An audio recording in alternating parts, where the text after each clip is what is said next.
नमस्कार साथियों। तो कैसे हैं आप सभी लोग। सबसे पहले आप हमें कमेंट करके बताइए कि इससे पहले हम जो आपको बताए थे समीकरण को हल करना तुलनात्मक विधि से, वह आप लोग सीख चुके हैं, एकदम बढ़िया से सीख चुके हैं। और यदि युवा क्वेश्चन आपके एग्जाम में आता है तो आप पूरे का पूरे 5 मार्क्स अपना बना लेंगे। तो चलिए मेरे भाई, तो हम आपको बताए थे कि समीकरण को 5 विधि से हम हल कर सकते हैं, जिसमें से हम आपको तुलनात्मक विधि बता दिए थे। आज जो हम लोग पढ़ने वाले हैं वह है प्रतिस्थापन विधि, कि किसी भी समीकरण को हम लोग प्रतिस्थापन विधि से कैसे हल करेंगे। तो आइए आज हम लोग यही सीखेंगे कि समीकरण को प्रतिस्थापन विधि से कैसे हल करते हैं। लेकिन उससे पहले मेरे भाई आप हमें बताइए कि अपने इस चैनल यानी कि बोर्ड क्रैकर्स पर साइंस और सोशल साइंस का ऑब्जेक्टिव का जो सीरीज चलता है, जिसमें हम आपको डेली साइंस का भी 20 ऑब्जेक्टिव बताते हैं और सोशल साइंस का भी 20 ऑब्जेक्टिव बताते हैं, ताकि 2026 के बोर्ड एग्जाम में जब ऑब्जेक्टिव का क्वेश्चन आएगा तो साइंस और सोशल साइंस का एक भी ऑब्जेक्टिव ऐसा नहीं होना चाहिए जो आपसे छूट जाए। इसका मतलब यह है कि पूरा का पूरा ऑब्जेक्टिव आपको सही सही बनाना है। तो इसके लिए आपको करना होगा कि बस अपने इस चैनल यानी कि बोर्ड क्रैकर को जो है सब्सक्राइब करना होगा और हर एक वीडियो को लाइक करना होगा,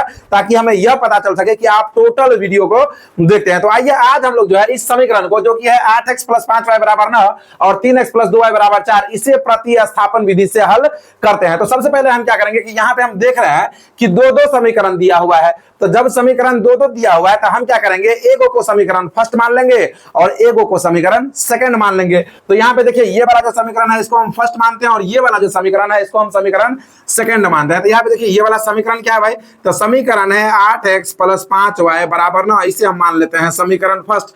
इतना में आपको कोई परेशानी है। अब दूसरा जो समीकरण है वह है 3x + 2y = 4। दूसरा समीकरण ये है, इसे हम कर लेते हैं क्या कि मान लेते हैं दूसरा।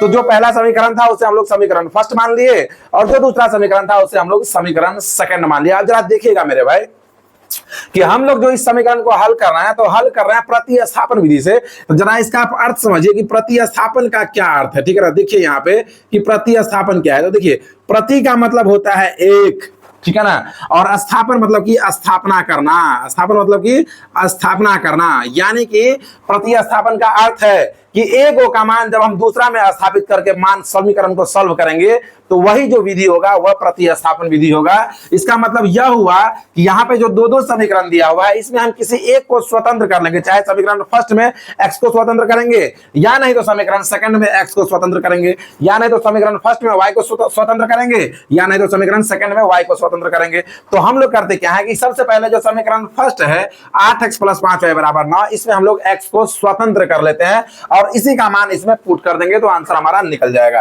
तो यहाँ पे हम लोग लिखेंगे समीकरण फर्स्ट से। तो समीकरण फर्स्ट क्या है भाई, तो समीकरण फर्स्ट है 8x + 5y = 9, ये है समीकरण फर्स्ट। तो इसमें हम लोग किसी एक को फ्री करेंगे, या तो हम x को फ्री करेंगे या y को, लेकिन हम शुरू से ही x को फ्री करते आए हैं इसलिए यहाँ पे भी x को ही फ्री करेंगे। तो देखिए यहाँ पे 8x बराबर हो जाएगा 9 और प्लस 5y उस साइड आएगा तो ये हो जाएगा -5y। तो यहाँ पे x बराबर हो जाएगा 9 - 5y बट्टा हो जाएगा आपका यहाँ पे 8, जो गुना में था तो इस कौन सी में आ जाएगा, भाग में।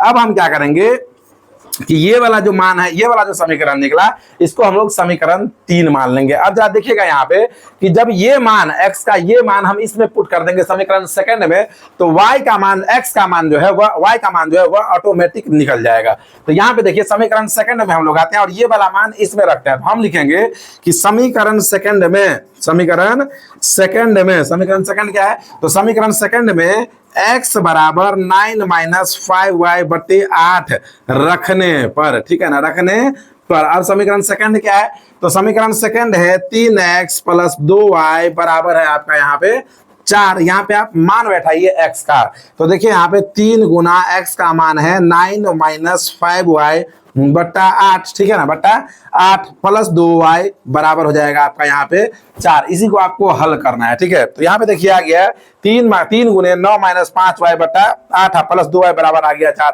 यहाँ से आपका जो है देखिए x हट गया, सिर्फ y है, यानी कि यहाँ से एक मान आपका निकलेगा, ठीक है। तो देखिए यहाँ पे हम लोग क्या करेंगे, कटने वाला तो है नहीं तो काटेंगे नहीं, तो ऊपर वाला का ऊपर से गुना और नीचे वाला का नीचे से गुना। तो 3 का 9 से गुना करेंगे तो हो जाएगा 3 9 कितना आ जाएगा, 27 आ जाएगा। उसके बाद माइनस है तो माइनस और 5 आ जाएगा 15y, अब बट्टा में 8 है तो 8 प्लस 2y, प्लस क्या हो जाएगा 2y बराबर कितना है, बराबर है 4। इसी को आपको हल करना है और y का मान आएगा, इसी को आप हल करते जाइए, ठीक है। तो आइए इसको हल करते हैं। देखिए यहाँ पे तो हो जाएगा 8 और एक कैल्शियम करेंगे तो ये होगा 8 ही, तो 8 का 8 तो ये हो जाएगा 27 - 15y 27 माइनस 15y और प्लस 1 अट्ठे 8 तो 2 अट्ठे हो जाएगा 16y बराबर कितना हो जाएगा यहाँ पे ये 4 हो जाएगा। अब जरा देखिए यहाँ पे ये क्या होगा कि 27 माइनस 15y प्लस 16y बराबर हो जाएगा 8 चौका 32। इतना में कोई दिक्कत है आपको? कोई दिक्कत नहीं है। अब देखिए यहाँ पे कि माइनस 15y और 16y तो घट के ये बच जाएगा 1y बराबर 32 है, प्लस 27 उसट जाएगा तो माइनस 27। तो y का मान जो आया हमारा वो आया 5।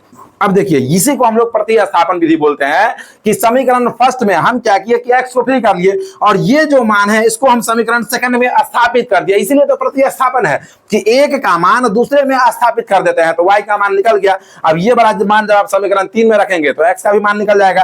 तो हम लोग यहाँ पे लिखेंगे कि समीकरण 3 में y बराबर 5 रखने पर, ठीक है ना, समीकरण 3 में y बराबर 5 रखने पर तो समीकरण 3 क्या है भाई? तो समीकरण 3 है x बराबर 9 माइनस 5y बट्टा कितना है आपका यहाँ पे 8। इस मान को यहाँ पे रखिए तो x बराबर हो जाएगा 9 माइनस 5 गुना 5 बट्टा 8 हो जाएगा। तो यहाँ पे देखिए कि y का जो मान था वो हम यहाँ पे पुट कर दिए।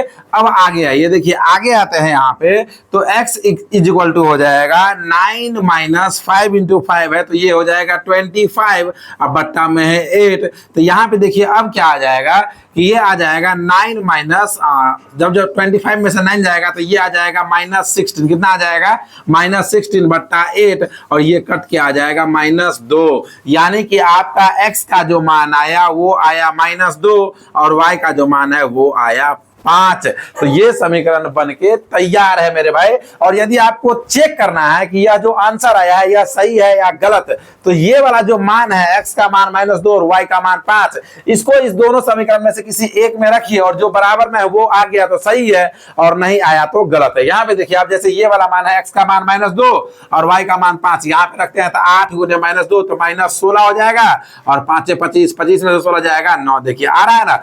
तो जब बराबर आ रहा है तो इसका मतलब है कि समीकरण सही है, बराबर नहीं आएगा तो समीकरण गलत है। तो आप हमें कमेंट करके बताइए कि आपको यह समीकरण बनाने का यह विधि यानी कि प्रतिस्थापन विधि बढ़िया से समझ में आ गया है। तुलनात्मक विधि यदि आप नहीं सीखे तो डिस्क्रिप्शन में लिंक है, जाके उस वीडियो को देखिए। और हाँ, बारी बारी से पांचों का पांचों विधि आपको बताने वाले हैं मेरे भाई। लेकिन उससे पहले आपको जो है वीडियो को लाइक करके चैनल को सब्सक्राइब कर लेना होगा। और हाँ, अपने इस चैनल यानी कि बोर्ड क्रैकर्स पर ऑब्जेक्टिव का जो सीरीज चलता है उससे तो जुड़ना बिल्कुल भी नहीं भूलिएगा, चाहे किसी भी सब्जेक्ट का हो। थैंक यू भाई, thank you so much, thank you for watching.